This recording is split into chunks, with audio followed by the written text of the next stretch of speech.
Morning, guys. This is a Saturday morning live stream, and today we're going to be using PowerApps and SQL Server together to write a monstrous app. I say monstrous, but it's a little on the large and complex side.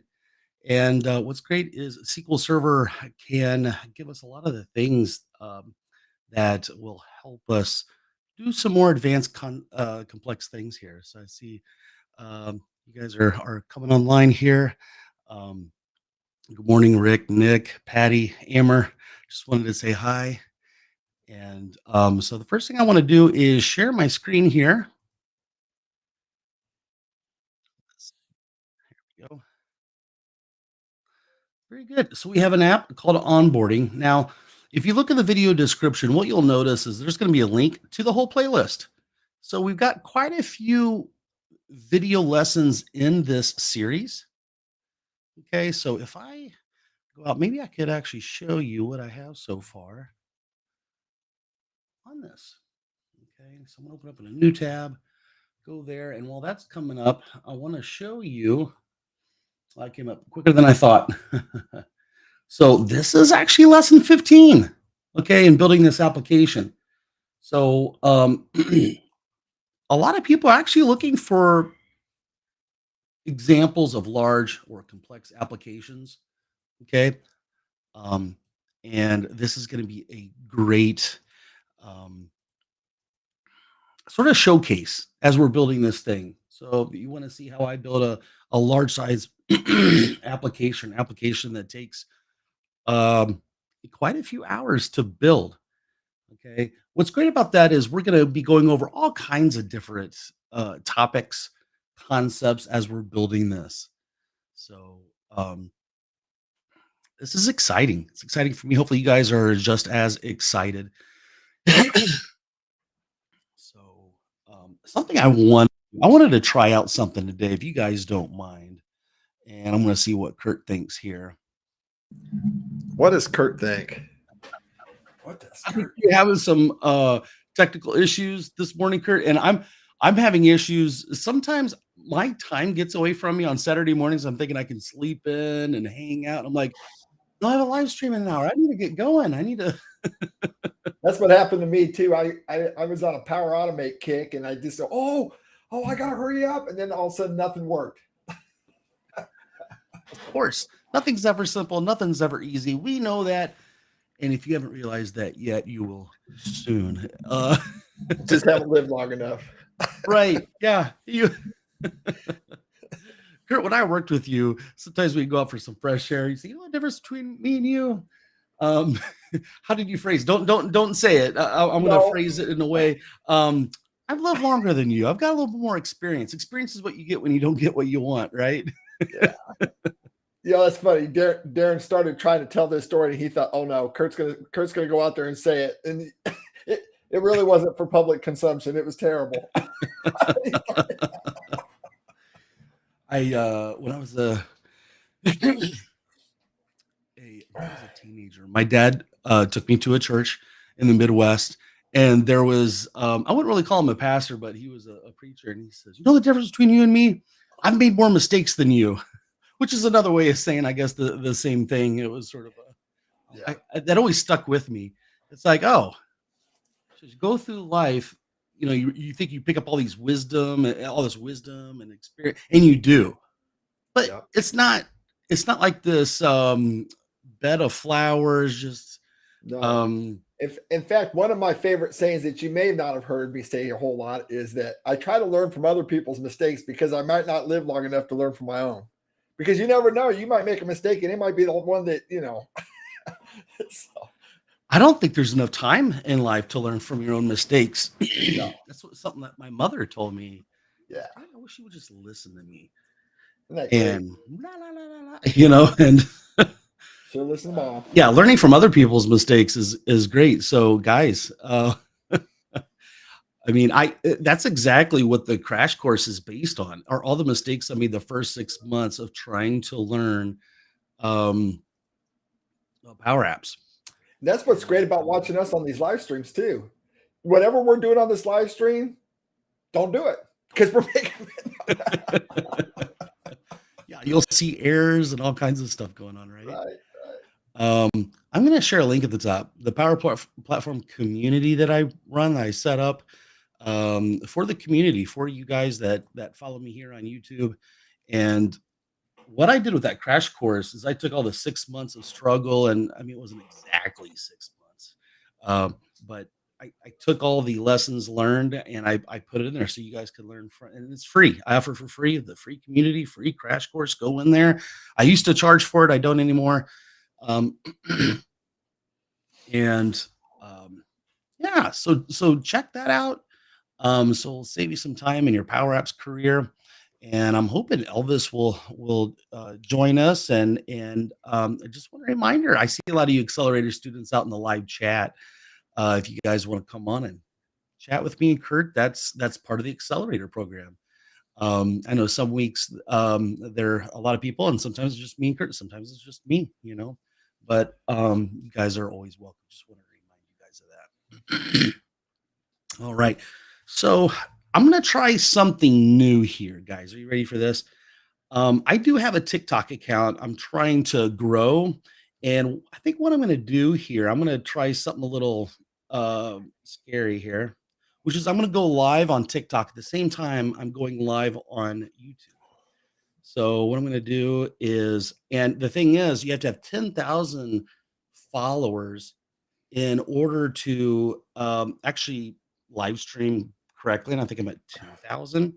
So I think I'm going to have to go live here for a while in order to sort of build that up. Let me see here. If you guys don't mind just sort of bearing with me here for a moment, I am going to, let's see. Kurt, tell us a story. What's a connection string and how do you accomplish fifth normal form? Go. What's a connection string in fifth normal form? And what is, and what are the implications of meat? Now, I've just given you an hour or two worth of content. Go. There it is. Right. You know what? Before I get in there, I just want to say hey to everybody out there. I see Urs out there says good afternoon, all. So it's kind of cool. And then Alex says I just started my role as an AI solutions architect for my consulting company, moving third-party software needs internal and are using Microsoft exclusively to do that. Very nice, very nice. And I hope, Alec, that you get a lot of pointers out from the way Darren's doing this, because he's setting this thing up as a SQL server hooked into an Azure tenant. So you're going to be going big boy stuff right here. So this is great for company needs. Mike, good morning to you too. And I'm really excited about something here. There's been a lot of talk about three-dimensional arrays and joins and whatnot, and what PowerApps can do, what they can't do. And I've been doing some research on things, and I'm learning how to take collections into PowerApps and making this thing just go turbo. It makes PowerApps go turbo. So we're working on some of that kind of stuff, and I'm hoping to be bringing some of that to the platform pretty soon. Very cool. You're doing good, Kurt. I still have a few more things to do here. What? You're not done yet? Okay. No. Well, we got Amber here. Good morning. Now, Kurt, are you able to show and hide comments in the chat up on the screen like I can on the right side with chat? Are you able to show and hide stuff? I mean, I see the comments coming in is all. Now, if you hover over your mouse over one of the comments, do you see a little show? No. Okay. So if you don't mind interacting with Alec, looks like some good information there. Or is that what you were? I just started my role as an AI solutions architect. That sounds really interesting. Yeah, that's what I just got done talking about when you were busy. You were probably, yeah. You're an idiot. It is. That's why I said I think it'll be really good. This live stream is going to actually be right in his alley, because you're dealing with the SQL Server, and we're taking things to a whole nother level here. So, by the way, guys, breaking news. I haven't even had a chance to tell you, Kurt. We are going to start creating some AI content. Of course, it's going to be involved with the Power Platform and what we do here. but we're going to be expanding our, not only the stuff that we cover, but our offerings to include a lot of AI type of stuff. So stay tuned for that. Let's see here. Sounds like Amber is saying that you might be having a problem with your mic, and I noticed that on the last video that you recorded, you were really in and out. So I got to fix that. Yeah, absolutely. Okay, let me make sure I got all my. Does the audio change at all? Does this sound like? Is this the mic? Does that sound any different to you guys? Okay, maybe something's off there. Okay, I am using my Yeti. Oh no. What is going on? I am pixelating really bad too. We're just a mess. Dumpster fire over here today. Well, you know what? That's what real life is like. For me, at least, with somebody with ADD and just trying to. So I'm getting the microphone a little closer to my mouth. You might be doing okay. Yeah. You did a personal video the other day, and you were coming in really bad, cutting out super bad. I forgot to tell you about that. Yeah. So it might have been that, and you might have it fixed now, because that's what I was thinking was still happening for Amber. I was hearing you fine. So I don't know. I mean, I was hearing you fine just now. So okay, very good. Loud and clear. Well, guys, keep me posted. Because I don't want to go for 2 hours. If you go check out my live stream, my very first live stream on YouTube, I talked for like 16 minutes while I was echoing really bad. And at the 16th minute, I'm like, okay, I'll try to get this working. I finally fixed it. And it's still one of my more popular live streams, which is wild. Well, somebody told me that, when you're doing videos out here, that, your video quality, your camera quality can be terrible, but your audio can't be a little bit wrong. If your audio is off a little bit, it's just not acceptable. It sounds really wise. Yeah, it sounds very wise. I didn't come up with it, but I certainly made it profound. By the way, guys, that's another Kurt-ism. All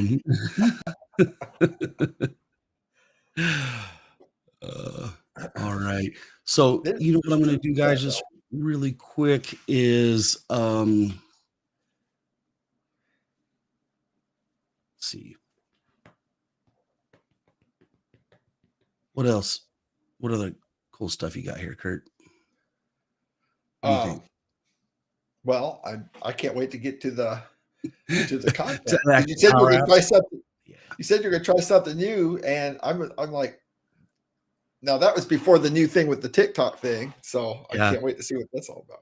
Yeah, so what I'm doing is I'm just trying to, hey guys, out on TikTok. So I am live on YouTube right now. If you guys want to see my screen, TikTok doesn't allow me to go live with the studio until I get 10,000 subscribers. So that's what's going on. If you guys want to see that, join me over on YouTube, search for Darren Neese, and you'll find me right away. So what else, Kurt?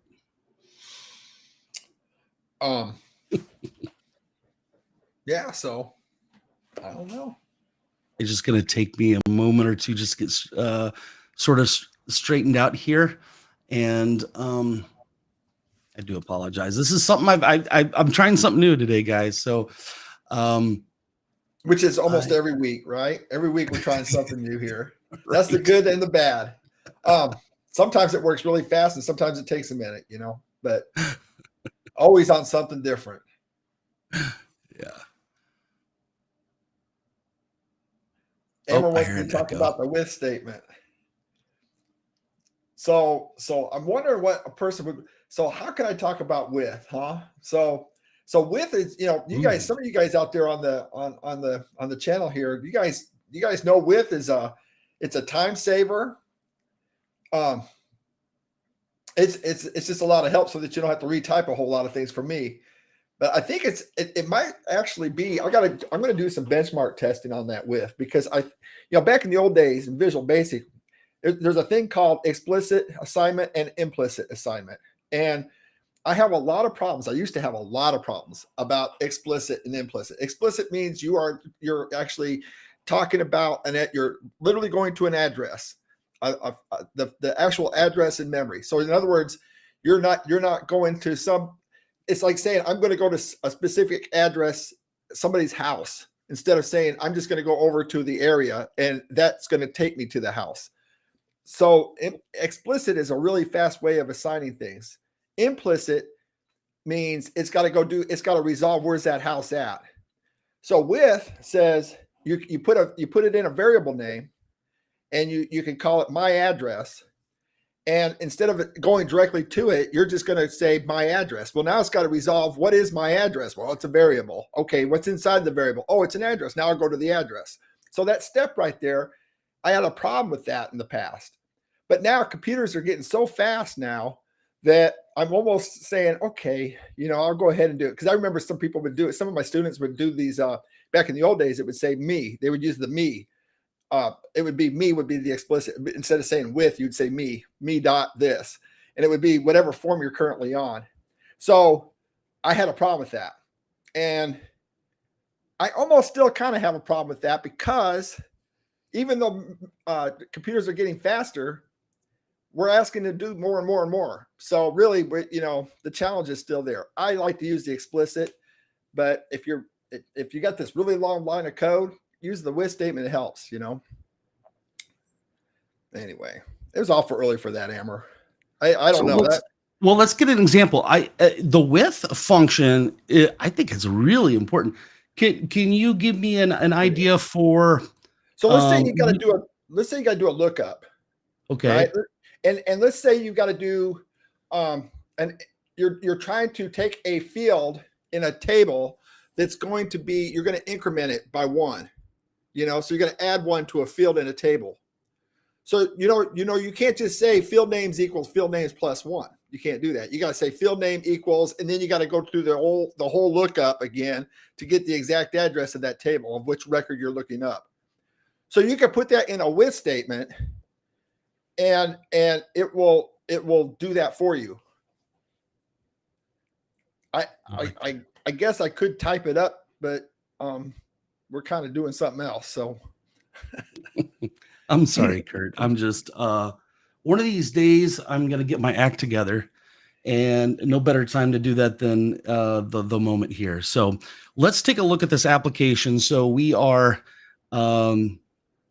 we're building an onboarding application. Now, if we come across a good reason to use the with function, let's stop and do that. Sure. But I'll let you sort of do your spiel in there. So right now, let's sort of run the application. So we've got a developer screen, okay? And what we have here is we have all these app admin screens that allow us to modify all these different things: organizations, tenants, environments, application. I want an app to rule them all. And then we have one for users. So we go into users, and look at this. We got John Doe, Mary Smith, we got Kurt and Darren. Okay. And we can filter these guys based on the organization. Okay. So these 2 guys are in there. What about a certain tenant? Well, let's go look at PowerApps US. Okay. Only Kurt, you're only in that one. So we're doing a lot of really cool stuff in here. So that's just the user management. So hold on, Darren. Go back. Could you go back to that? Because absolutely. This has been a little bit since we've done this, right? Because last week you didn't get to do this. So I just want to kind of review what the purpose of this is, right?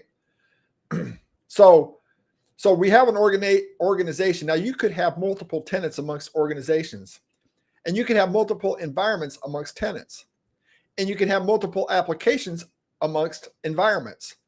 So what we've got is a cascading many-to-many situation going on here, or one-to-many. A cascading one-to-many going on, which means it's kind of a many, right? So that's, and he's built the interface to be able to handle that. So if you have Kurt could have, I could be across different organizations. I could be in more than one organization, right? And I could have more than one environment, and maybe even the environment could go across organizations too. So what we've got is is a cascading drop-down list he's built into his app that can handle all that. I just wanted to talk about that just real quick because some people might lose the context. Yeah. So Absolutely. let's go back to your design again. Now you see how he's got them drop-down lists? Those drop-down lists go right alongside with those tables that he was showing in the ERD. And if you do a drop-down of the organization, if you're running the code, if you run that code real quick. Yeah, you want me to hit F5? Yeah. So you see there's more than one organization going on. If you do a drop-down. Yeah. Right? So if I pick the LLC, Neese LLC, because I think you got more than one tenant in that, right? Mm-hmm. Then you go over to tenants, and you'll see all the tenants that are part of that Neese LLC. And then if you look in the PowerApps.us or whatever, you'll see all the environments. There's got Darren's environment. Now, how many applications does Darren have in that environment? He's just got the one, the onboarding. Just one. But you guys, hopefully you can follow that, though. What's happening is you've got a potential of having many in each one of those slots. So it's really a good way of narrowing things down. And this cascading drop down, it's something that people ask a lot, don't they? How do I do cascading drop downs? That gets asked a lot in our life. So it's a good exercise. Absolutely. Okay. I'm gonna stop now, Darren. You're gonna stop. And I'm gonna let you take over for another 5 minutes. Okay. Well, I just want to make sure people have the context, Yeah, I think that's important, guys, because I mean, if you look at the playlist that we have out here, this is actually the 15th video in this series of how to build this application with PowerApps here. Okay, so doing a review is actually, I believe, is essential. And Alec just asked in the comments section here, let me see if I can move things around so we can see this. Is there a way to populate the last edited application? Well, sure.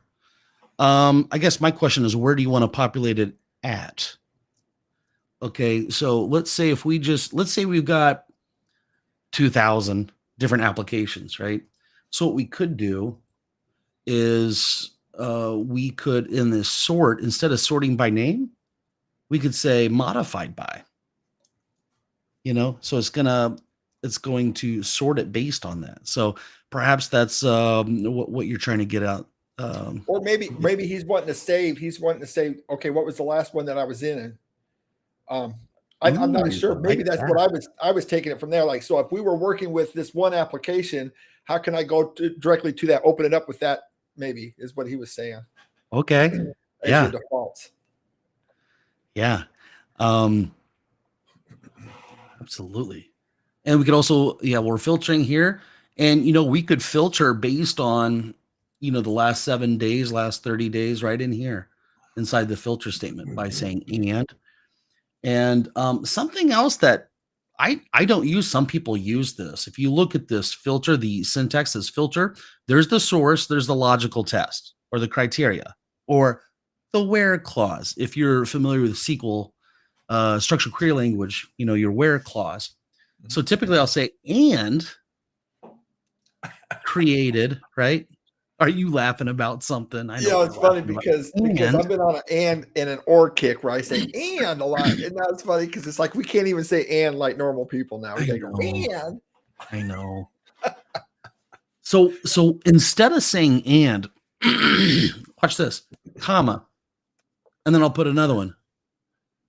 Did you know that you could do that? I did not. Yeah.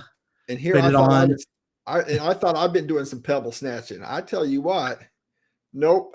You just took the pebble right from my hand, didn't you there, bud?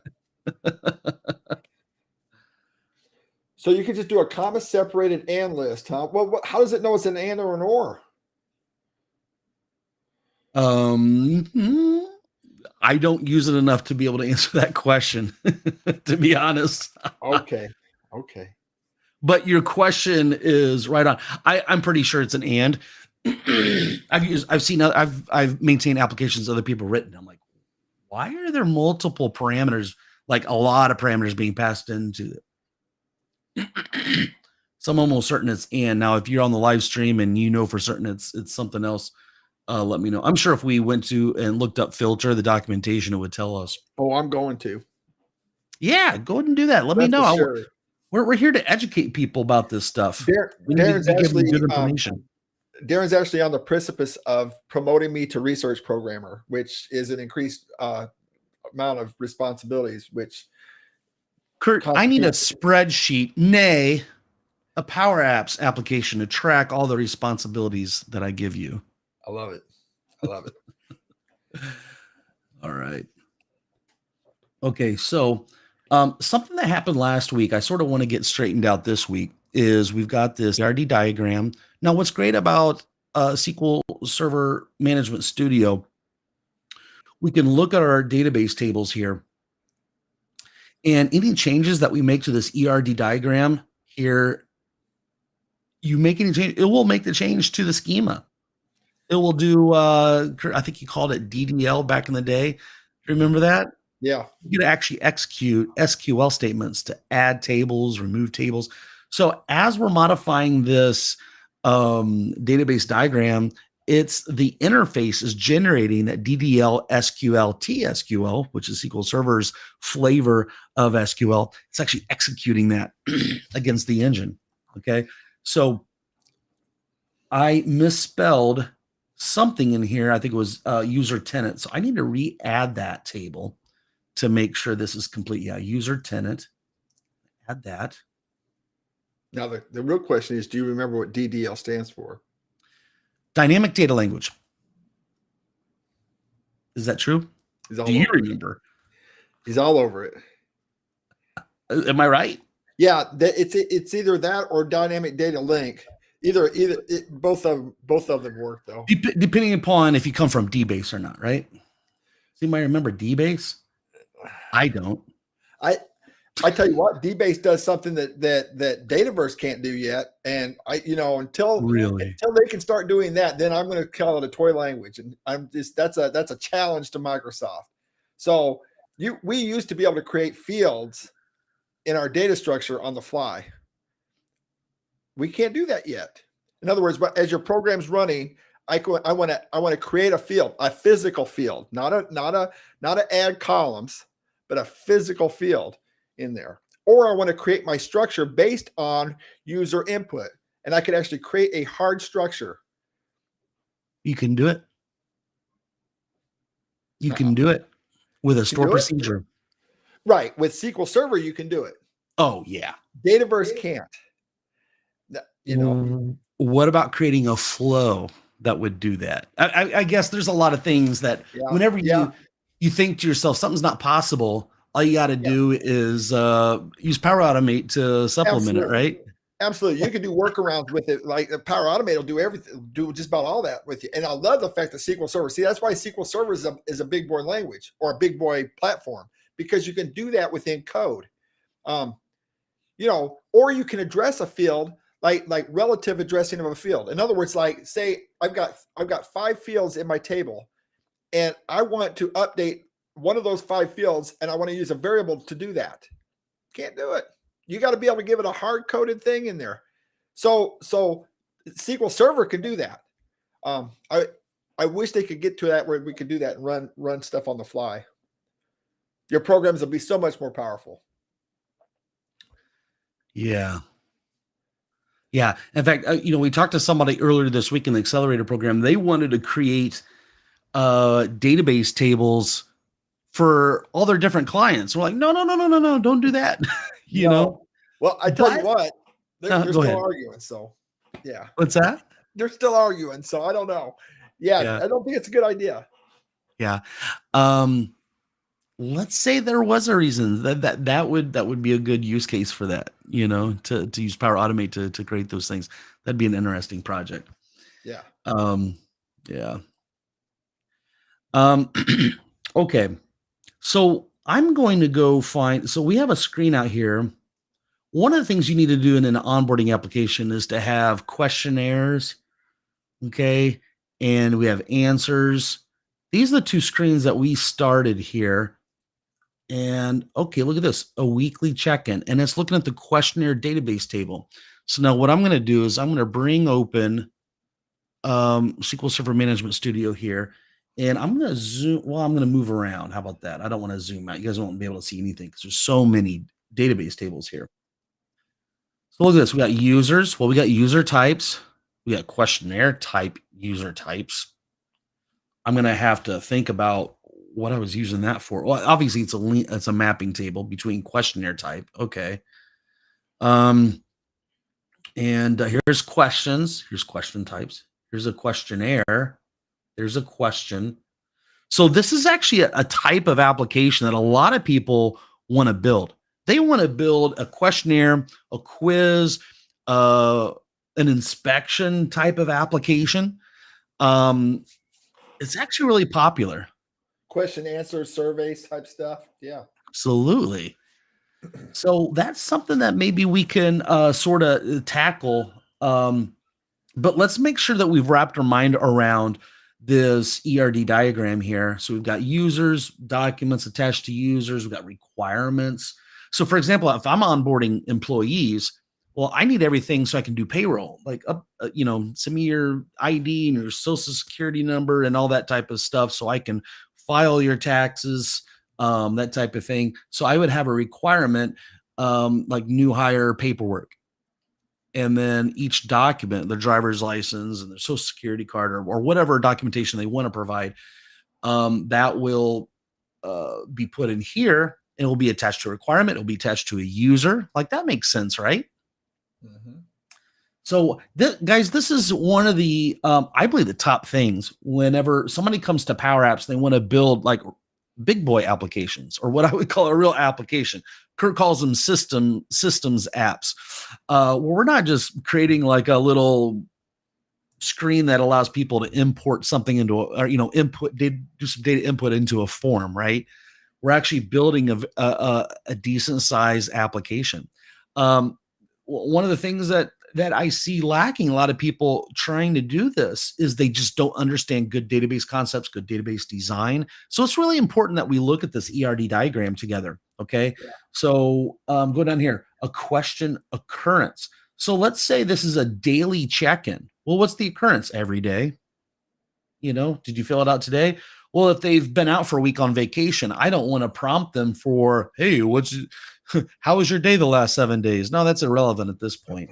And then we have a questionnaire, and a questionnaire or a survey will have questions. Those questions will have answers.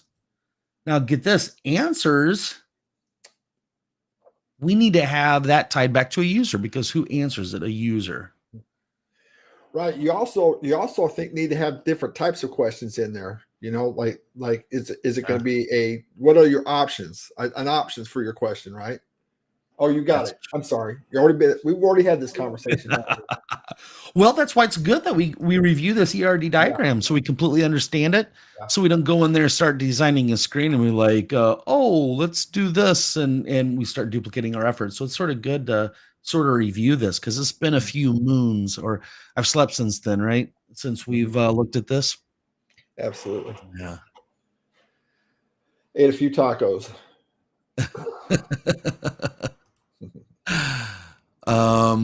Let's see here. Okay. So I'm trying to think. There's something else I was wanting to say about all that. Yeah. I can't remember what it was though. Yeah. Just blurt it out if it comes up. I will. Bubbles up again. I saw. So we're looking at questionnaires that we have here. Okay. So this screen says select questionnaire screen. Okay, so let's look at this. So we've got, I think this might be a list box. I rarely use, I never see anybody using list boxes. Back in the day when we worked together, we used to use list boxes all the time, right? It's funny because I still do. And in fact, I've got a video on one of my videos for the accelerator students. I talk about why I like to use list box. I like it better than a drop down in some cases. Like for instance, if you've got a text box or that'd be a text input in PowerApps lingo.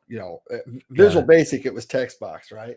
So if you have a text input and you're entering in a name, say, and well, maybe I don't want to have to enter that name because I've been entering that name 1,000 times already, and I'll have it in my list box. So if it's not included, if I've never entered the name before, I'll put it in my list box, and I'll have it sitting there, and I can just click on that instead of putting it typing up the name.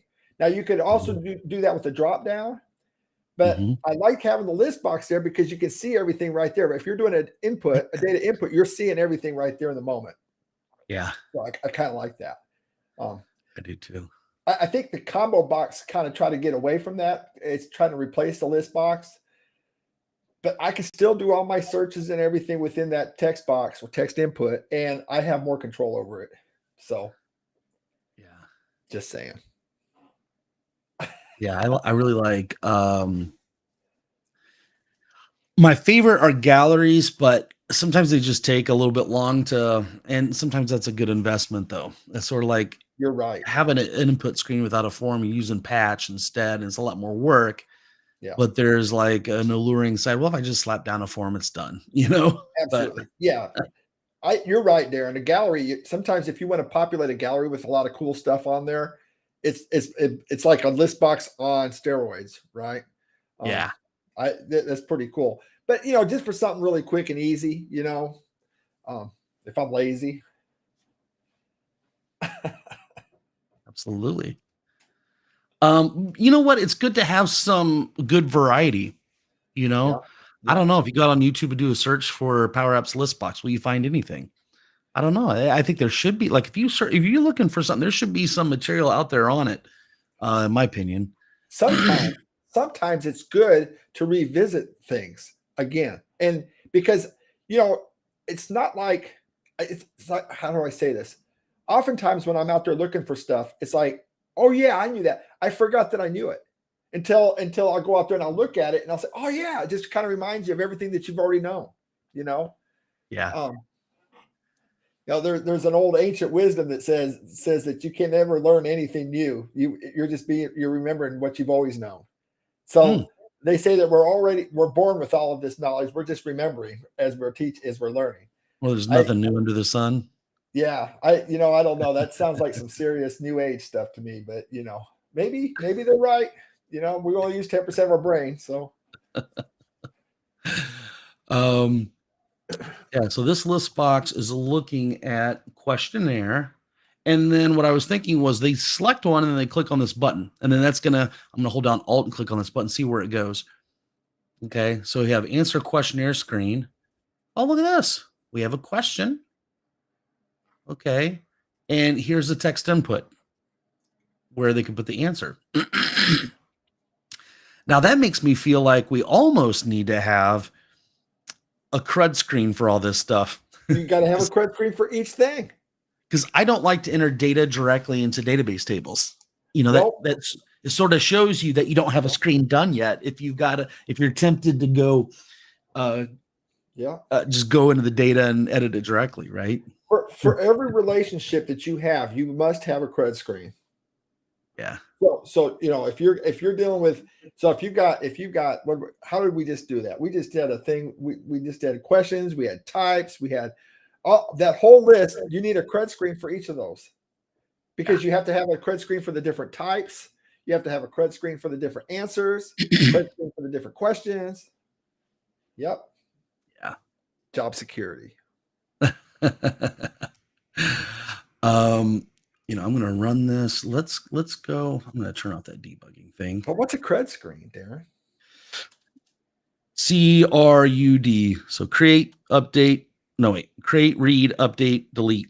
Those are the 4 different operations typically that you'll do with a database record, right? Yeah. Or Darren was just about to give you the alternative CRD screen, a CRD screen. Create, update, replace. Never mind. Go ahead. I'm going to start calling. I'm not going to call you Kurt. I'm going to call you Curd. Hey, Curd. I've been called worse. Or Kirk, Captain Kirk. Yeah. So something else that I haven't done a review on. So here's the Darren record. If I click on edit, Okay, look at this. So I can select what organizations I want this user to be a part of, and then I can hit save. So if I open that up, it's going to show me all the tenants, and then within these tenants, it's going to show me all the different environments. Yeah. So I want to be a part of all of them. Ooh, I want Darren to be a developer. Okay, I'm gonna hit save. So that was a really now this screen does need some work. We need to go back in here and sort of make this look a lot better and move things around. I like it. All right, so what I want to do is I want to find probably one of our more recent CRUD screens like this, and we could update. Now we do have a delete button that uses a form, which I don't like very much. But we do use it. Why are we using a form? Why are we using a form there? Because you suggested it when we did this. A form? Are you sure a container or a form? It's a form, man. You made me do it. No, I didn't. Yeah, you made me do it. And then we've been duplicating on the screen. So now we've got like 4 or 5 forms in our application. Why would I have anybody ever use a form? I never use a form, Darren. I'm going to bring up the footage. You're going to have to. Yeah. Were we just trying to show what you could do with forms or something? Oh, what you wanted to do was you wanted to do a pop-up really bad. Yeah, I want to do a pop-up and show the information that we were about to delete. Yeah. And maybe it was me as like, I'm not going to, okay, let's just display the information real quick and whatever. Maybe it was me. Maybe That's what it was. Kurt, you're not always right, but when you're right, you're really right. Well, I'll tell you what, I love to be right. In fact, I need to be right. I will argue until I am right.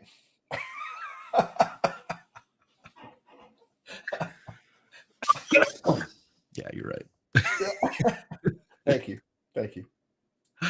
Okay, so we do have a container here. So do we want to rip out the form? Please. How do you feel about forms, Darren? I don't like them at all. Me neither. I hate forms. In fact, I've never used a form since you got me into PowerApps. Never. Well, you started to use a form and you're having all kinds of frustrations like, what? And I'm like, yeah, just don't use the form, man. I did, right. Because when we went to the patch, that was more like the traditional programming that I've gone through. Yeah. You're right there. You're really right. Okay, so what I'm going to do is instead of showing, because I want to duplicate this, and before I rip it out, I'm just going to say false. Okay. And then I feel like we need to sort of duplicate the visuals for that. So inside this container, Kurt, can we have nested containers? Absolutely. Is that even possible? Absolutely. A form is a container. How? I mean, a form, you just did it. Look at what they've done, Kurt. Look what they've done here in PowerApps. What did they do to us? Do you see anything that's different for this container here? I mean, they give us a label button right in the middle. Okay, instead of saying, it used to be an ad, it used to have a line up there saying it's empty, add something. Now they got a plus. Okay. I don't even remember that. Yeah. I just remember, and you got to make sure you click on the container before you add something if you want something in there. So this is sort of cool. Okay. I like it. Now, what's good that I didn't delete that thing. If I go into color, yeah, this gray color. I'm glad I didn't delete that form just yet. I'm going to set up the background color, or it's called the fill. This is what gets me. This is why this is inconsistent, right? So look at this. We have got a container here. Do you see where it says color over here on the right? Yeah. I click on the color. I would expect color to show up over here. No, they call it fill over here. It's the same property. Yeah. Why are they being inconsistent like that? Yeah, they've done that. That was a real confusing point for me. You had color and fill. So instead of back color and for color, that to me that would make more sense, right? Yeah. And sometimes they do it with like a gallery. You've got items, or there's data source. So on the right side says data source. You click on that and boom, items comes up on that drop down list. I'm like, guys, come on, man, be consistent. Right. All right. So, guys, if you're joining us on TikTok, we are live on YouTube. I have not reached 1,000 followers yet on TikTok. And once I do, I'll be able to share my screen. But until I do, I just want to say hi. And if you'd like to see our screen as we're building this app together, please join us on YouTube. Right. So Vincent says, hello, Darren. I learn a lot from your content. I have a request for you. Need a place to volunteer as a PowerApps developer. I've been a .NET developer for some time, but need to transition. Okay, Vincent. Well, first of all, I'd like to invite you to our Power Platform community. And you know, I might have some work for you. Now, my accelerator students do get first dibs on any work, either paid or free work. But so I just wanted to mention that. So please touch base with us. And I think maybe we have talked in the past. Let's see here. Yeah. So just messages or emails, or our email, if you see on the top of the screen, upper right corner of the screen, support@Neese, and send us an email about what you'd like to do, and we'll continue that conversation. I would say offline, but really email is an online activity, isn't it, Kurt? It is. All right. So what else I'm going to do? I want to put a nice little board. Now I'm going to spend a lot of time on this, Kurt, because this is the screen I'll duplicate over and over again. So it's really important that it gets all nice, because we have probably 30 screens out there that use a form. Yep. And we don't have inheritance in PowerApps. Yep. Right. So what we have to do is a copy and paste type of thing. Now, eventually what I'd like to do, Kurt, is crack open C# and create a PowerApps application code generator. Yeah, that's absolutely something now that we know that can be done, I really want to learn how to do that. I'm putting it in my list. Add it to our backlog. Yeah, it's got to be done. So what you're planning, see, this is something that you do that I really enjoy, that I've got to start practicing for myself. It's really cool. And this is one of the things I love about teaching here. I'm getting ready to go on a tirade, guys. So one of the reasons why I enjoy the teaching is that I see people, I empower people so that they can go and think for themselves and they become their own programs. I'm not making just a bunch of clones of Kurt. There's enough of that. Yeah. So, but what I do is, so what Darren's done over the years, 20 years ago, he was a student. 25 years ago now, he's old, and he was a student, and I was teaching him principles and fundamentals, but he's taking those fundamentals to a whole different level. And there's things that he does that I really love that I never thought of doing. Because he's his own programmer, and he's actually taking things to it. Now I'm sure there's probably some things that he says that I do that he wish he could do better, but there's certain things that he does that I just think is just amazing. This is one of them. So he's got a place where he's got controls that he can copy. And in fact, he's got it in his template now. He's built a template so that he can do a lot of repetitive work is done for him, automated. So he's got a place where he can copy his controls, where he sets them all up one time. Well, he also does that with his screens. He sets up screens that he thinks are going to be used in different areas. Maybe it won't look exactly like that, but he'll have it close enough to where he can do just a little customization in that. Whereas Kurt starts from a blank screen every time. And I probably spend way more time on my stuff than he does. And because of that, now you're doing this for CRUD screens, right, Darren? Is this yes. Going to be okay? So you're building a basic CRUD screen, which is going to have a specific design pattern, and you're going to create that design pattern within this CRUD screen one time, and then you're just going to do minimal customizations based on what you're CRUDing. Yeah, that's a good stuff, man. That's good stuff. I hope you guys are paying attention to that. It saves a lot of time, man. Yeah. So I see Amber on the line here. Amber, if you don't mind, I'll have you talk a little bit about what you've really liked about the accelerator program, if you don't mind, Amber. I got stuck and I didn't know how to do it. And I was like, oh my God, this is so frustrating. I don't understand anything. And I did not have anybody to talk PowerApps. And then I went on YouTube and then I found your videos. You gained my interest the way you were teaching it. And then little by little, I started learning. And then after that, I remember that I texted you, hey, can you help me? Can you help make a patch video? I'm having a trouble with that. And then you made a patch video. And then after that, I came across, I started learning. I did the lab 1. And then I felt confident on myself. I'm like, now I can take projects. And then the first thing that came to my mind, I was like, I still need to complete the application that I was building like way back. So what about I go back and make the application again from the scratch?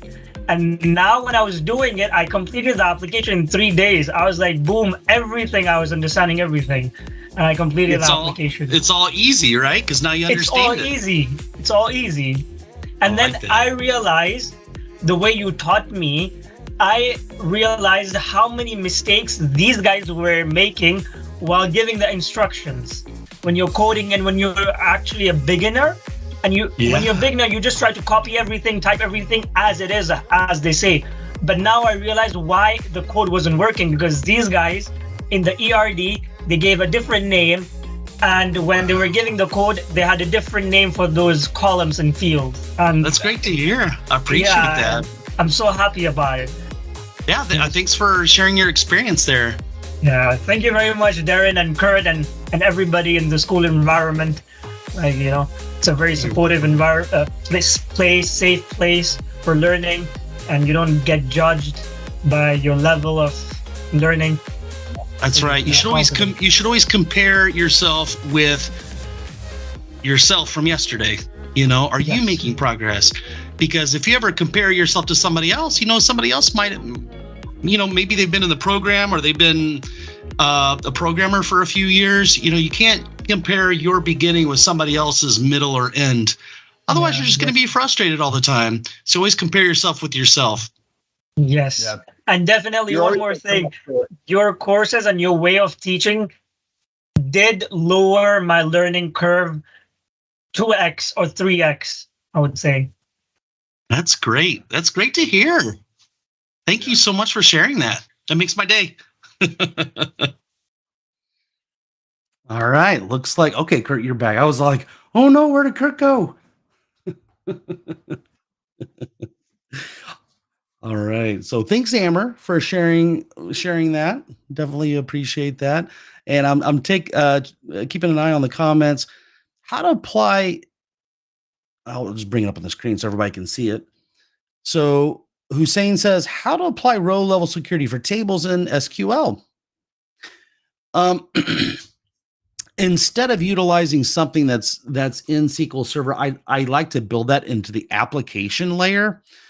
For example, Kurt, I know you and I think along the same lines with this. Like, we could set up constraints in the database for certain things. But a lot of times what we do is we enforce application, we'll call them business rules. Typically in the field, we call business rules. We enforce the business rules inside the application and not necessarily in the database layer, because if our database wants to do something, we don't want the database to say, you can't do that. And it's like, no, do it.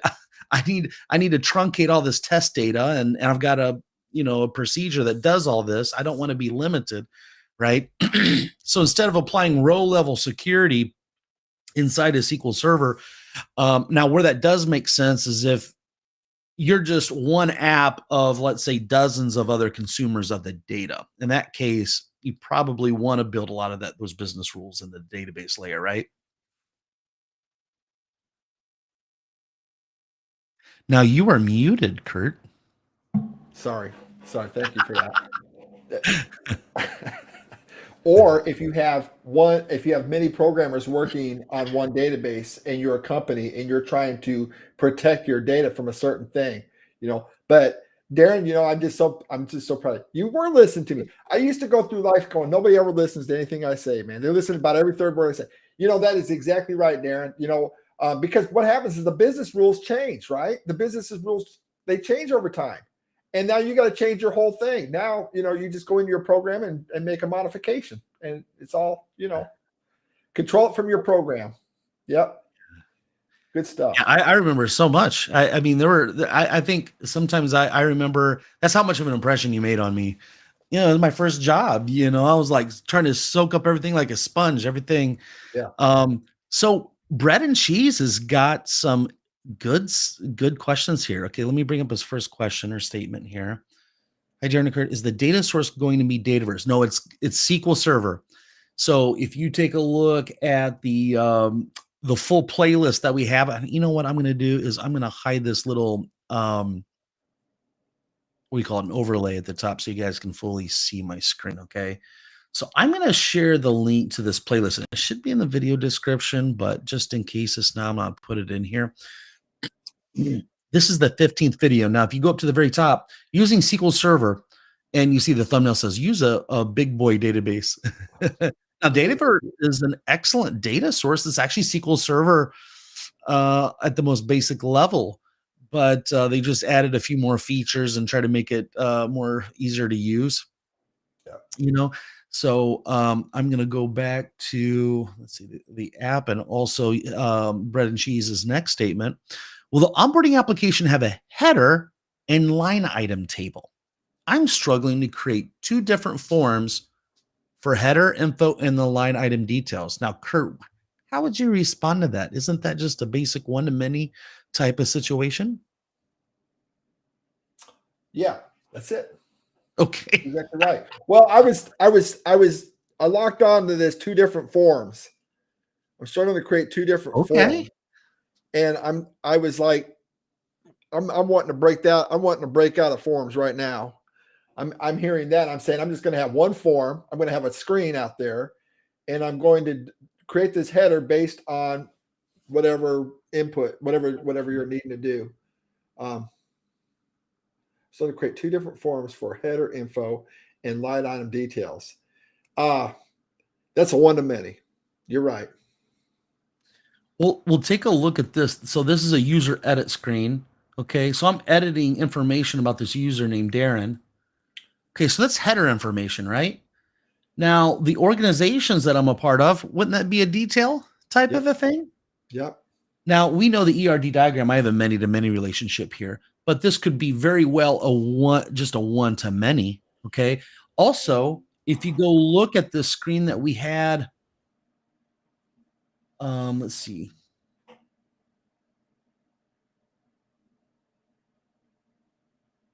Okay, select questionnaire to take a quiz or something, right?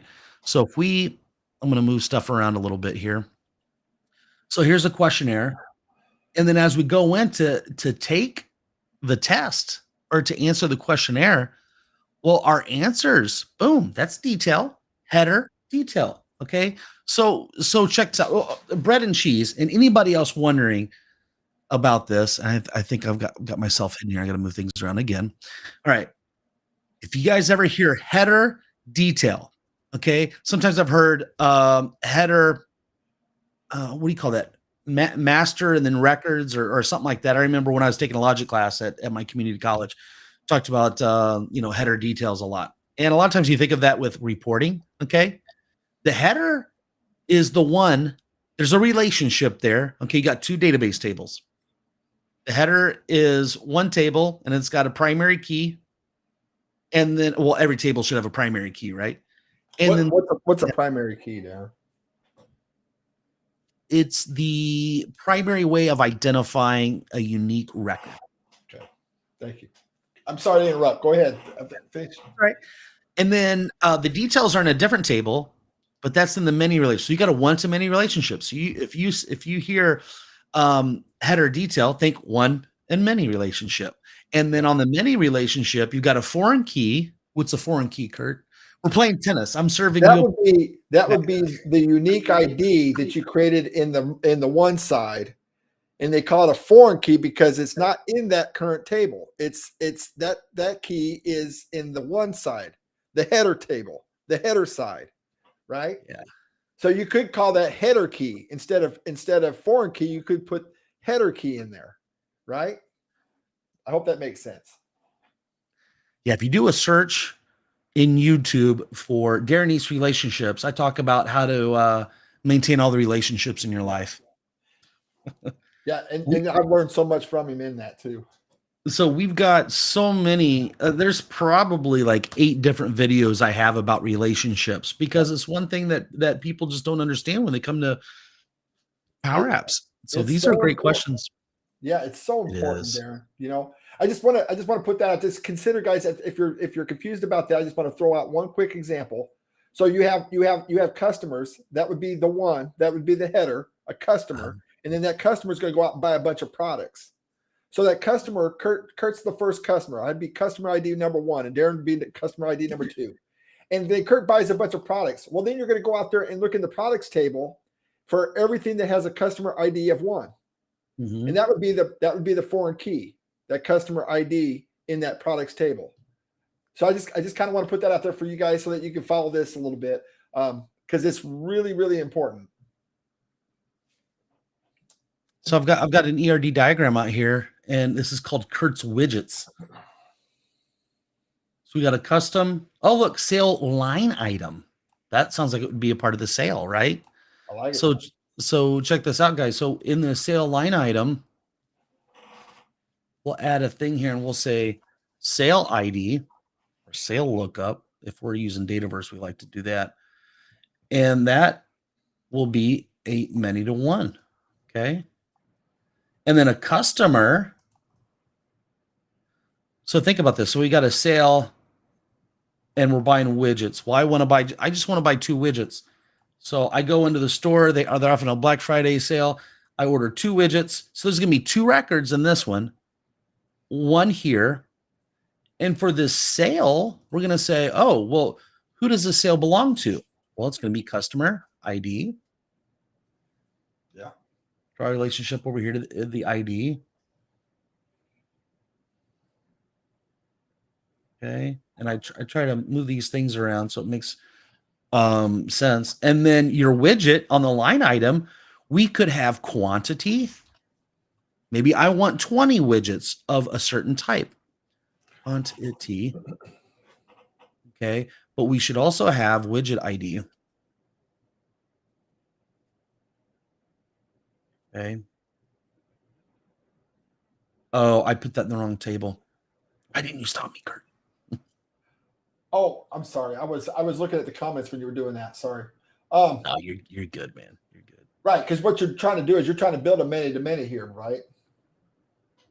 Well, that's essentially what we're doing. When you've got a string of relationships, you got some many to manys in there, right? Well, the widget. I was just like, you were talking about customer making a sale. I'm like, oh, look, I draw SQL. I was going to do it fresh new. I'm like, oh, there's something here called Kurt's widget. And I brought up, it's perfect. This is cologne, Kurt. Actually, we have customer, but see that widget and sale item could be a many to many versus the rest of them is a one to many, right? So we have a customer and then you have sales. Think of a header. Think of a report. Think of the old Crystal reports where you got the header and you have a group. Well, the customer, we could find out how many sales that customer had.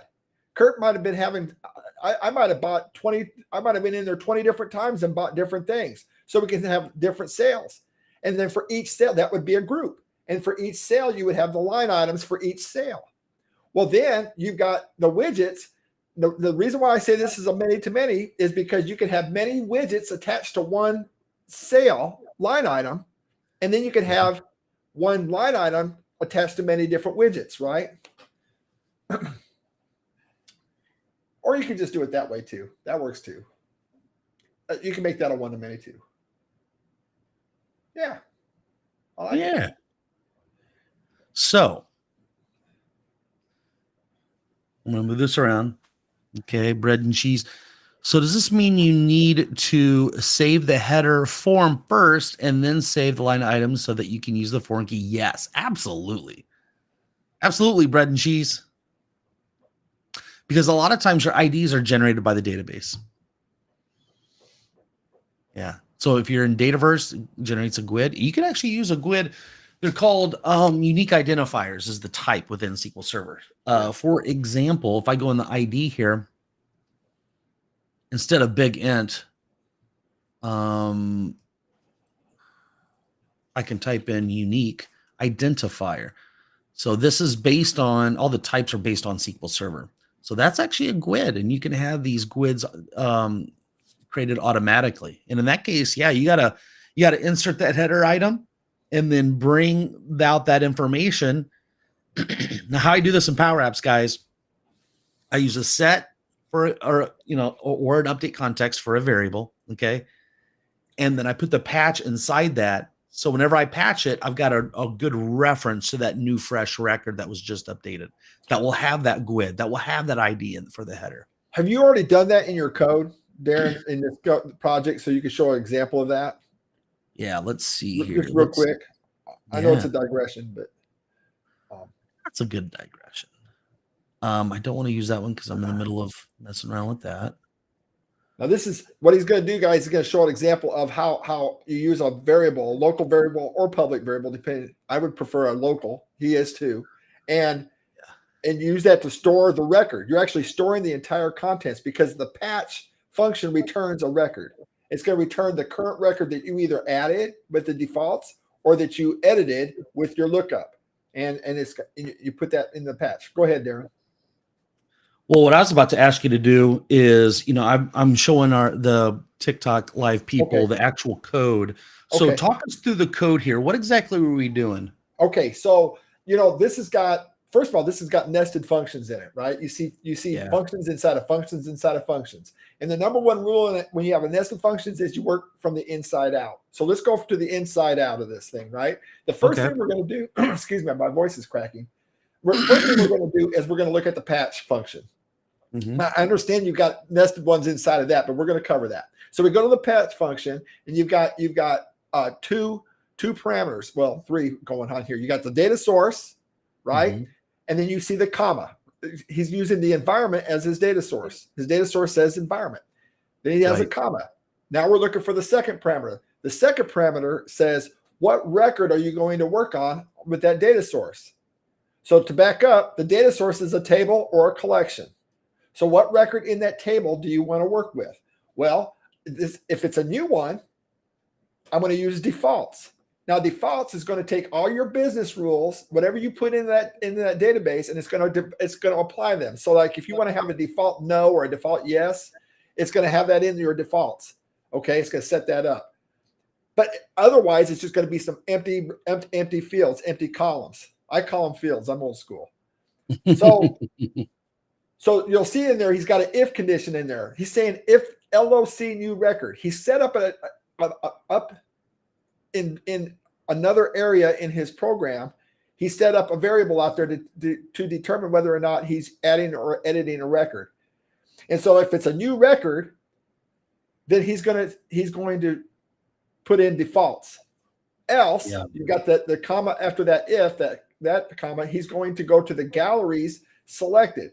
The gallery name dot selected. Selected is a property that it's an entire record. When you say selected, it's going to be the entire record. So that's returning a record. It's saying, what record do you want? Defaults is going to be a record. And then the gal selected is going to be a record. The difference is defaults is going to be an empty record ready to put information in. The gallery selected is going to put the exact item in. It's going to be the record that you want with all of the current information. Yeah. So that's you pulled it from the gallery. Then you go inside of that. Now for the third parameter of the patch, that's where you got the curly brackets. And whenever you see curly brackets, that delineates a record. When I don't care where you're at, that curly bracket, that's almost like a universal language that look for that. If you see curly brackets, it's looking for a record. So within that, you got fields, column names. I call them fields. I'm old school. So we got name, tenant ID, is active, notes. You have all that information coming in there. And it's going to populate those fields with whatever you had in those text input boxes. Text input dot text. He's got a drop down dot selected. That's the record. Selected is a record. Dot ID. That's the column or the field. I'm old school. Field, and it's going to put that in the tenant ID. You also notice that you have the toggle. See, he uses that Hungarian notation in front of that tells us it's a toggle. that toggle is going to have a value. That dot value is going to be whether or not it was true or false. It wasn't selected. It puts it in there for you. And then the rest of it is, I think that covers it. So what it does, it takes that entire patch. If you go back up to the patch now, because what we did is we went inside out, and at that patch up there, it's going to return it, and it's going to put it in this thing up there called LOC record. You see that LOC record up there? Mm-hmm. It puts that entire value, just like the gallery.selected is a record. If you do a lookup, it returns a record. A patch returns a record as well. So now you've got that LOC record is holding the entire contents of everything he just did a patch on. Now he can take that LOC record anywhere on his form or screen and does all the heavy lifting for him. Now he can say LOC record.id, LOC record.name, LOC record.tenant ID, LOC record.isActive. He can use that everywhere instead of having to address. He doesn't have to do another lookup. He doesn't have to do any of that stuff. He's already got it captured in that variable. It's beautiful code. I like it. Now, I hope I did a good enough job I felt like I was stuttering in that, so I hope you guys understood me. Oh, you're good, man. All right. Go watch my first live stream if you want a good laugh. I just like the more you do it. Oh, he's gone. All right, very good, guys. I'm here, Darren. I'm here. You're good. I'm going to eat something right now, so okay. I didn't want to sit there and spit food into the camera, you know. So. No worries, man. All right, so looks like we're on top of all the message here. That's good. And you know what I do have a request for you guys. If you're getting anything helpful out of this, a comment or even a like really helps the channel, and lets people like you know this is good content. Much appreciated. Yeah, very good. All right, so we're working on this screen here, the dev manage environments. And what we have here, we got this container. We got a container within a container. Hold on. We got a digression. So the comment up there said, "This is awesome. What does update context do?" Sorry, I missed that. I wanted to answer that before you got too far into that, Darren. Okay. So all that update context does is it sets a variable. It's a local variable. And I'm sure, Darren, that you got a video on update context. I'm certain of it. Do a search for Darren Neese. Whatever you're trying to learn with PowerApps, just do a search for Darren Neese up there. Look at that context variable. Now, I do some pretty heavy update context stuff for the accelerator students. If you know, at which lab? Level, that's lab 2. Lab 2. Lab 2. We get into some heavy stuff with update context. I'm sure that Amber and some of them other guys can tell you that. And Nick. But yeah, so really, if you learn anything, if you're working with PowerApps and you don't know update context, don't go any farther. Do not go any farther in your PowerApps journey until you watch videos and understand update context. Know that like the back of your hand. Don't even bother trying to mess with data. Don't mess with anything else until you learn update context. You cannot be good. You cannot be good at this thing without it. Go ahead, Darren. No, I want to know why you say that. It seems like it's really important. You're really emphasizing, like, don't go past go.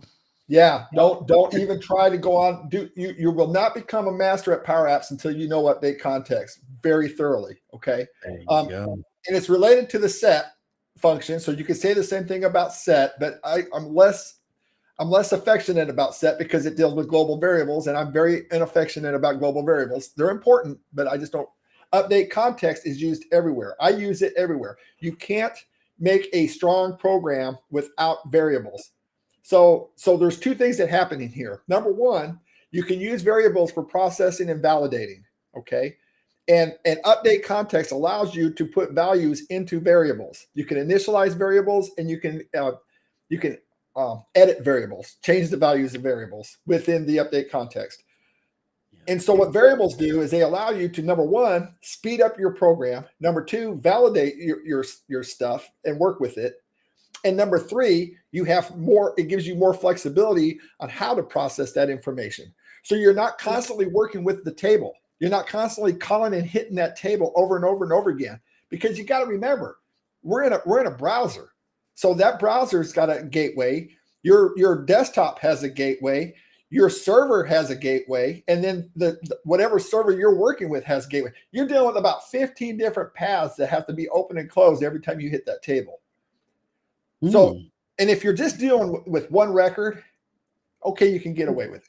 But if you're working for General Motors or something and you got millions of customers, your program's going to take forever, really fast, right? So, so use those variables, man. And we can make this entire live stream about variables, and I don't want to do that. But I just want to say that I just want to emphasize that make sure that you know update context like the back of your hand. Yeah. That's good advice. It's great advice. So what we have here, I'm trying to modify this little delete pop-up here, and I'm not having a good time. So I have a label. It says loc record name.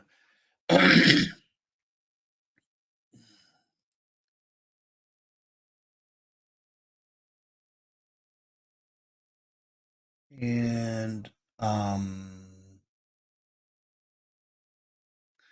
I guess what we can do instead is just utilize this guy right here. Okay, so that's the current gallery over there on the left side of the screen. Instead of referencing, okay, there's the name. Okay, so that gives us it right there. Okay, so we're gonna like show people, hey, this is what you're about to delete. Are you sure? You know, so make sure I'm using the right color. It's funny whenever you start talking a lot, teaching. I remember this, my voice. You talk for a good 45 minutes an hour, your voice starts doing some weird stuff. I need some peppermint oil. All right, so I'm going to make this the text inside of it bigger. Okay, maybe like 20. That's looking good. I might make it bold. Okay. So how about that for a little pop-up? Like, boom, you're about to delete this. Are you sure you want to delete? Okay. I sort of like that. What I like about it, I'm going to be duplicating the screen a lot, and it leaves some room in here. So we could like throw some other things on there. If on a screen that we've copied from this, we need to show more information, show them more about what they're about to delete. You know? Absolutely. That's good stuff, Darren. Yeah. So, and then for this delete, we just do a remove. Okay. Did you want to ask them if they're really, really, really sure first? No. No. Really, what I like to do in applications, I don't even like to give them the ability to delete. You know, I'll just, if they want it removed, then I'll just do a logical delete. That's what I really like to do. But because there's some value for historical data, you know. The one exception to that is if you've got a lot of test data. And by the way, you're not sure. Oh, you're probably still eating. Never mind. I'm still eating. I just didn't want to sit at the camera. Well, what did you make for us? Did you bring enough for everyone? Bacon and eggs, and no, just me. Oh, okay. It almost sounded like a peanut butter and jelly sandwich. Oh, wow. You know, I just read, I've been hearing a lot of bad things about peanut butter, by the way. And I just read an article that says it lowers your cholesterol and helps you with your sugar and all that. So, well, it's got trans fat. I mean, it's like you could go get a burger, go get some ground beef from a butcher that has no preservatives in it, right? You have a burger, that's okay, or chicken or whatever. And then you go to a fast food place and there's probably a lot of chemicals in there, So I guess it's like where are you getting it from, right? But we digress. Okay. Always. So now like that. So let's actually duplicate this screen. And this could be our questionnaire table, our CRUD screen for the questionnaire table. Okay, so we'll call this admin. Will be an app admin screen. Admin, and we'll say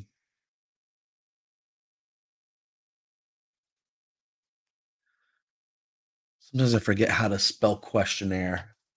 Did I spell that right? I know there's an E on the end. I bet your program works just as well if you do spell it wrong. That's true, but yeah. Now, here's a question for you, Kurt. Now, if we have questionnaires, do we want to have like a listing of the questionnaires and then maybe, I don't know, admin? I think for now, I'll just keep it simple. Very good. Now, what we need to do on a screen that we've duplicated is we need to change the data source. So for here, the data source, you see where I click on data source over here, it's items. That's the thing I was talking about earlier. Okay, so instead of application, I want to do a search and replace. There it is. Question. Oh, there's two. Is there two N's in questionnaire? Wouldn't that make it great? Wouldn't that be great if we could just make that dynamic? We could do that with environment variables. Okay. But that would be like a separate topic that Yeah. Okay. yeah, there are two N's. And so look at that. I misspelled it here. We got measles. No. The app has measles, Darren. Can you guys guess what measles means to me, Kurt? Bunch of red dots all over the place. Okay. So we'll go in here and there it is. What about questionnaire ID? Patty says Lab 2 has great content on update context. Hi, Patty. Yeah. Good stuff. Now we're going to filter it based on. I can't wait to see your Lab 2, by the way, Patty. Just. Okay, here's a question by Bread and Cheese. Is this where you're saying to only show one item records that relate?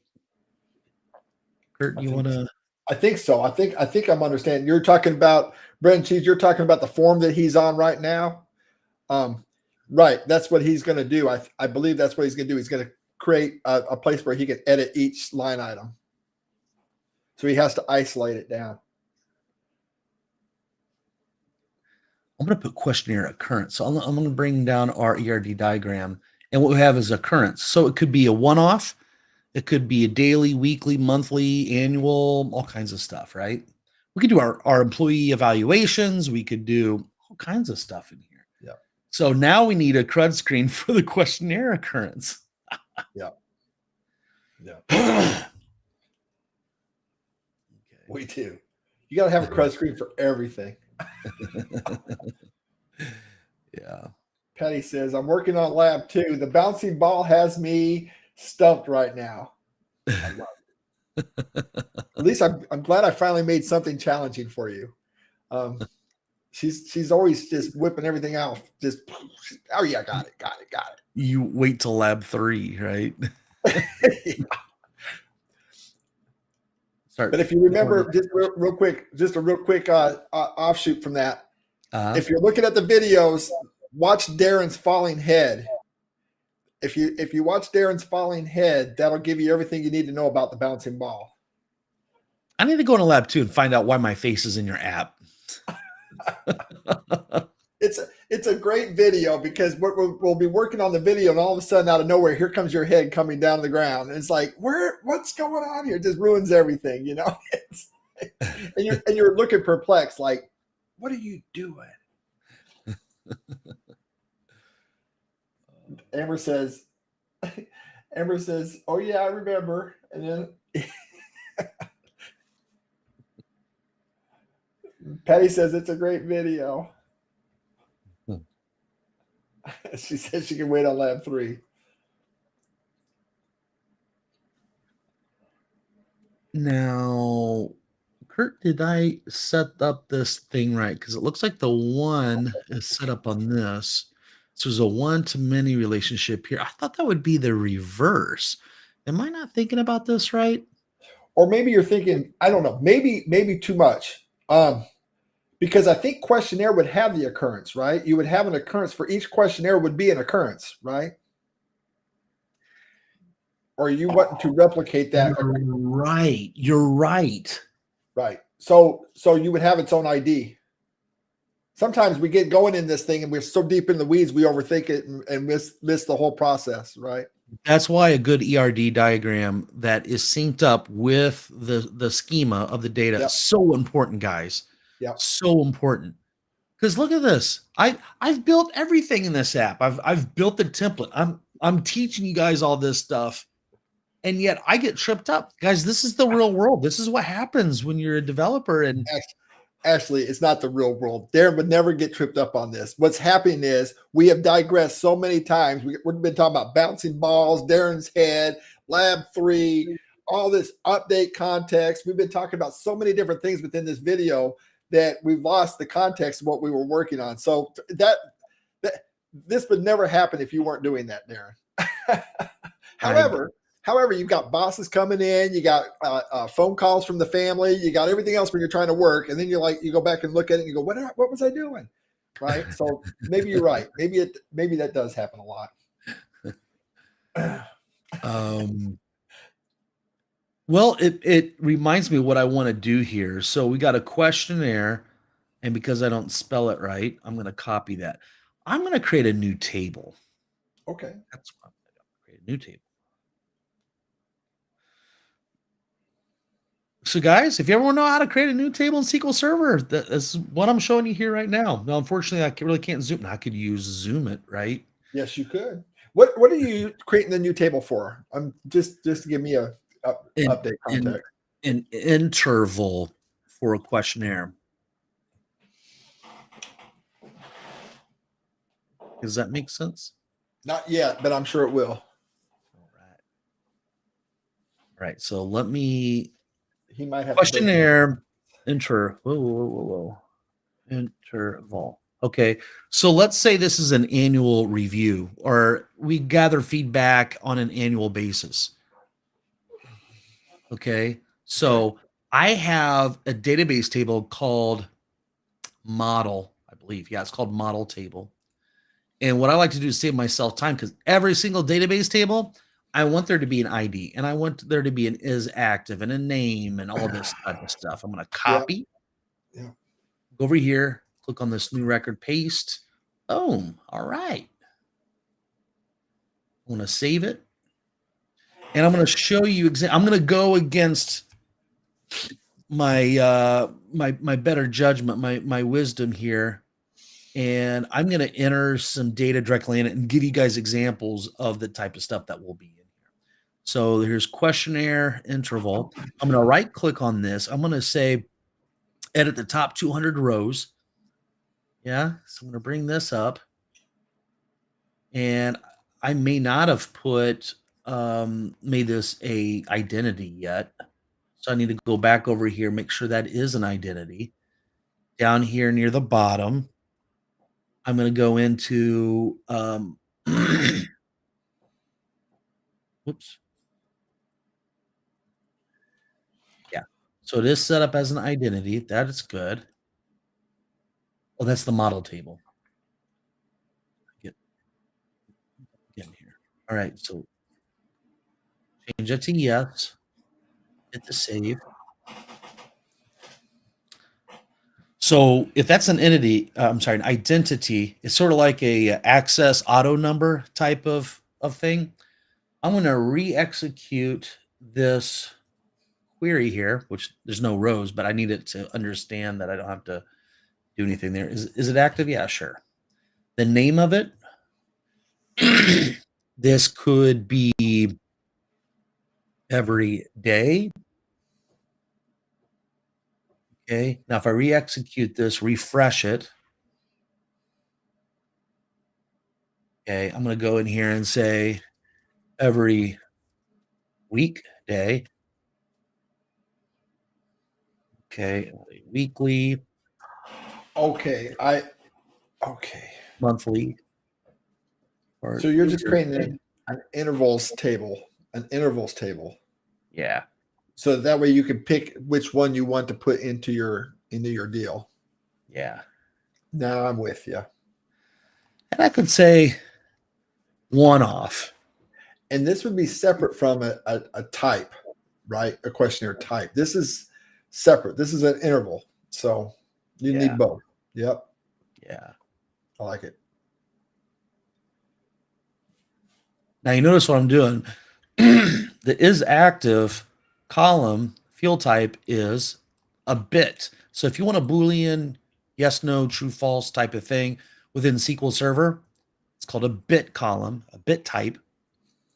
It's either a 0 or 1. And as we're looking at it, changes the 1 to a true. And then a false would be 0. Very nice. Yeah.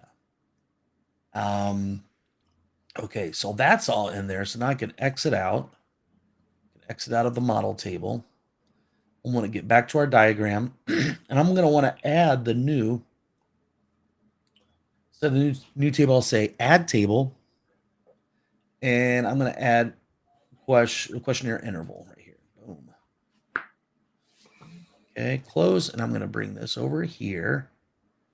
Now, what do you think about that, Kurt? Is that something that you would have done, or how would you have done it differently? No, actually, I think it's just fine. I mean, I think it's required. You have to have your different types of intervals. Now, I don't know. Right. Okay. So you're going to put that questionnaire interval into a field in your questionnaire table, right? But you're going to pull that. It's going to allow you to have a list of different types of intervals. Yeah. Well, that's exactly what I would do. Yeah. And I'm thinking of, now we can actually change this table view here into a standard. And so it allows us to add a column really easily. And what I'm going to say is questionnaire interval ID int. Okay. Yep. And I am going to save it. Typically, I like my foreign keys up there with the primary keys. I don't know if it's going to allow me to do that. Okay, I just want to review what everything you did for the guys out there, for everybody out there. Okay. Very good. So we have questions, and that's going to be in the questionnaire, right? Or no, I'm sorry, not questions. We have a questionnaire. That questionnaire is going to have different intervals, different potential intervals. It could be every day, it could be every month, it could be whatever, right?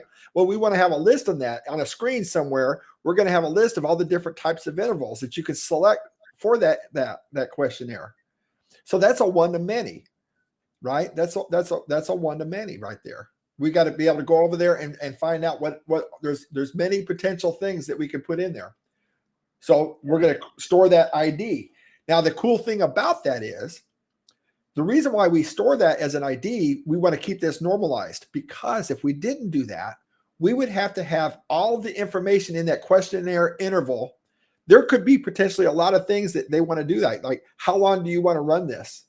You could have so many different kinds of information that you put into that questionnaire interval. Now, also understand that this could be a different type of table too. It could be customers and products, but in this case, it's questionnaire and question interval. And if you didn't do this, if you didn't set it up, all we're doing is having to store that ID there. And that ID allows us to go over there and get any information we need from that questionnaire interval table.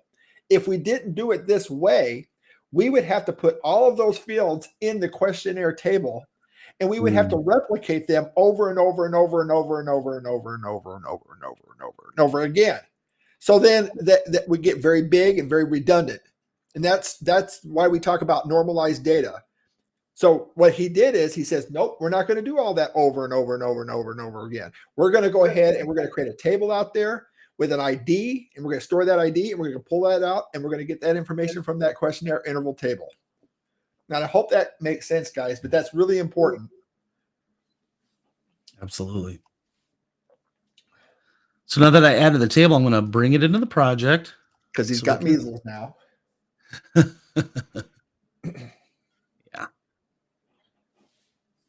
And it's always going to tell you, you're using implicit connections. Okay. So I brought that in. And this, here are, this is going to all make sense once you get this thing, once you get it lined out. If there's people that are confused out there about what the heck what's he doing, all this stuff. Okay, it's going to make sense once he has the form all done and you can see it all work and how it plays out. It'll make sense. yeah. So, oh, look, there's every day. Go ahead. Yep, look at that. Look at all that. That's his list, and he put all that into that interval table, and now he can select one of those and put it into his deal. Absolutely. And also, what I'll do is I'm going to grab that one, questionnaire interval, and I'm going to grab the text. So if I select top 1,000 rows, I'm going to grab that one off, which I want that to be maybe the default for this drop down. Maybe. Default.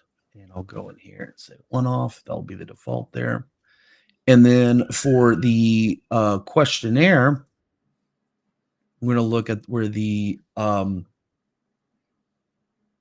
think we might need to refresh our questionnaire table because we added a column to it, right? Yeah. Foreign key. And here we'll say interval ID. There it equals is. that drop down, selected ID.ID. So now let's see what we got. Okay, there's only one item for questionnaire. It's the weekly check-in. Okay. Very good. Very good. Now over here, what we should probably do is do the same thing that we have here. Over here. And instead of environment, this is going to be called interval.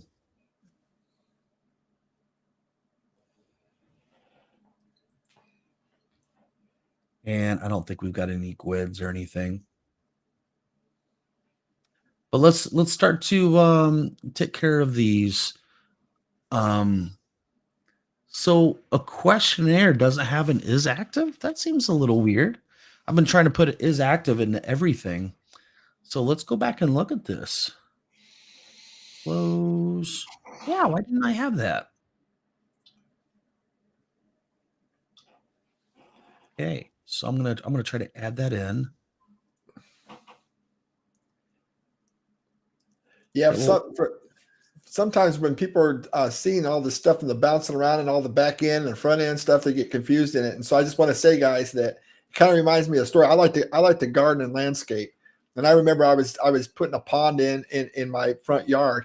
And as I was doing it, people were like, "What are you doing, Kurt? Are you building a graveyard or what out there? It looks like a graveyard, you know."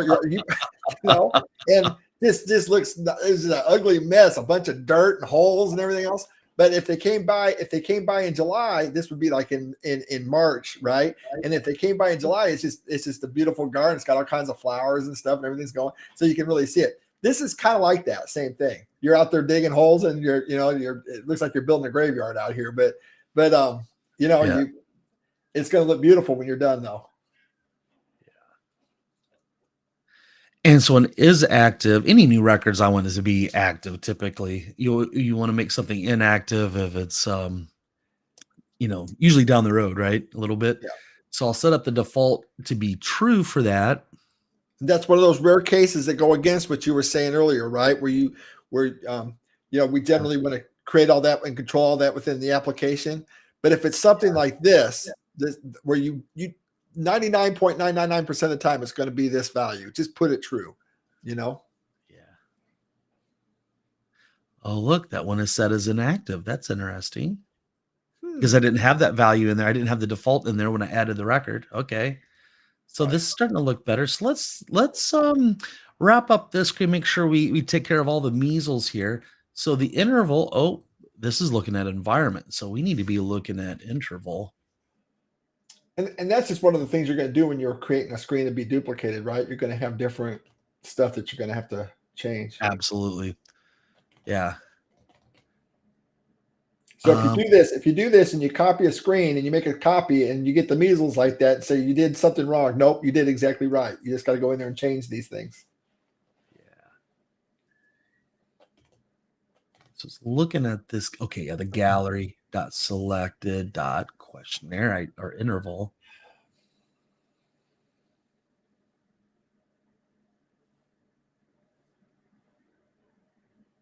Oh. Nice. So we're looking at the default. We got a measle dot on the default property of this dropdown. So we're going to set this thing up like if they click on it, we want whatever the interval was set at to be set over here by default. So we're going to look in the intervals. We're going to match up the ID with the one that is selected over here, and we're going to get the name there. Okay. Kurt says, and let's see what the interval ID for this guy is. So I'll go do an ampersand, do a little dash, do another ampersand, and I'll say interval ID.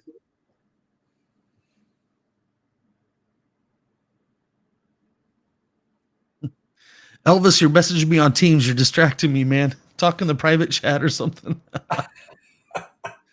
Elvis, I don't know why you didn't come in on the thing, the restream. Yeah, come in on restream, Elvis, if you're able to, if your internet's being good today. Okay, so we got questionnaire interval ID. Okay, and you see it's blank there. Okay, so that's why it's not coming up. But if I say one off and then I hit save, well, is all the code and save set up right? Probably not. Okay, I'm not sure what I'm going to use this little text entry for. And we got a measle bump down here. You might consider that. I think you set that defaults up because of the requests that we had off of the comments. And I'm just wondering if maybe you want to just leave that defaults blank and set that up because this is something that you intend to copy in a lot of places. Yeah, I'm gonna have to mark this is too much of a distraction. I'm gonna have to mark myself as do not disturb on Teams. Here we go. I don't know. There's something about a Teams message that just like bing, and you're like, what? Who's talking to me? Okay. So what were you just saying there, Kurt? I was saying that maybe it's something that you that defaults. Maybe we set that up because there was a gentleman over there that was asking to, how do you bring up something and load it up preloaded? And maybe that's something you want to leave blank since you're copying this over, but yet putting it in each screen that you need to have it in for its own specific thing. Yeah. Well, big shout out to Jad. He says, man, for once I had the chance to see your videos live. I missed the beginning. Oh, no worries. So glad to have you. So every Saturday morning, 10 a.m. EST, we're here live, even on Thanksgiving weekend. So put it down on your calendar. Nice to have you, man. Very good. All right. So now I want to look at the save button. Look at this. We're dealing with the application. So what I do is I double click on what I want to replace. And gee whiz, I would say Control H. Yeah. Let me go get the name of this data source, which is questionnaire. Okay, then I'll go over here, double click on something I know I need to replace in several places. Control H will give you search and replace for the current code window. Did you know that one, Kurt? It's good to know that some things never change. Over 20 years ago, we were in VB6, Control H. Well, Control F allows you to find a certain thing, and you hit Control H, and it adds to it where you can replace. Yeah. I don't know why they didn't change that, but they changed everything else. Like, for instance, change everything else. Fore color and back color. What happened? What happened? Why did we have to go fill and color?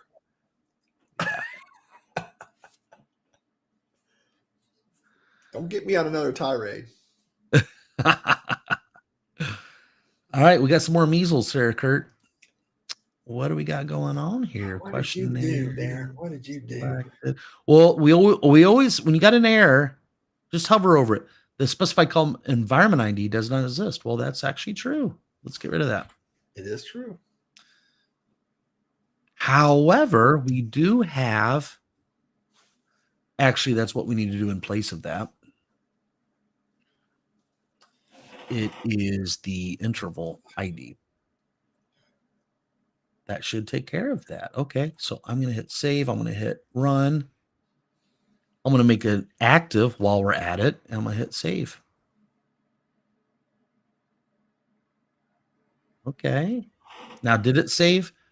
Sometimes when you're in the Power, sometimes when you're in the PowerApps studio and you do something and it almost happens like really fast, it's not going to show you the error until you go out and go back into design mode. Look at that.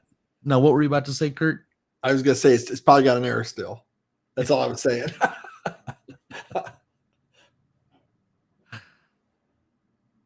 Questionnaire failed. Resource not found. Well, that's an interesting error. You know what that is, Kurt? Did you refresh? Okay, let's do that because I want to make sure. It's questionnaire. We'll do a refresh on that one, and we'll do a refresh on the interval as well. Yeah. Maybe that is what's going on. What I was about to say, a lot of times, especially with SQL Server, what I've noticed is whenever you start getting some weird stuff going on, you just need to get out of the project and go back in. And I think your instincts might have been right on this because the refresh didn't seem to make the red light, the thing go away. So try what you're doing. There. I just remember you were going in there changing that table quite a bit, and I couldn't remember you doing a refresh, so I thought we'd try it. Yeah. Let's do that. You got to do that with Power Automate too, by the way. Really? You got to make sure you hit that refresh. If you change Kurt, I expect you to be teaching us some Power Automate in these live streams, man. Off the top of your head and everything, It's coming. Better be. I am loving Power Automate right now. Very cool. So much to it though. There's just so many things, and there's not a whole lot of documentation on it, So yeah, I want to start doing some Power BI, Power Automate, maybe a little bit of SharePoint. Of course, we got some Dataverse, SQL Server, because I want you guys to be well-rounded with all this stuff here, And Power Automate is just, I'm not a fan of it. I don't like going out and using another application to work on something that I'm working on, but it's a good workaround. Sometimes you need to do that, so it's good to have that background. Wow, we actually lost our record. What? How'd that happen? Oh, you know what? That wasn't safe. So I make that. You know what I should do is make the default a blank screen. Nothing. So it's going to show all of them at once. Okay, so here we go. Interval. I want this to be one off. Okay, I'm going to put some dots in here. I want to make it active, and I'm going to hit save. Boom. Isn't that cool? It is. Now, we have just successfully, almost pretty much, there might be a few more things we might want to do this, but we've completed a screen here, all within, think about this. How long does it take you to do a screen? Well, I mean, if you do it right, maybe just an hour or two. Isn't that cool? To think that we can spend an hour or two and just complete a whole screen of the application. So I think that's cool. Now, question is, after watching this video right here, what video should you watch next? For some reason, YouTube thinks you're going to like this video next. Let's see if they're right. Or you can select this playlist, which I've selected for you based on the content you're currently watching. Guys, got to hurry. Click one of them. Otherwise, YouTube's going to autoplay some other video.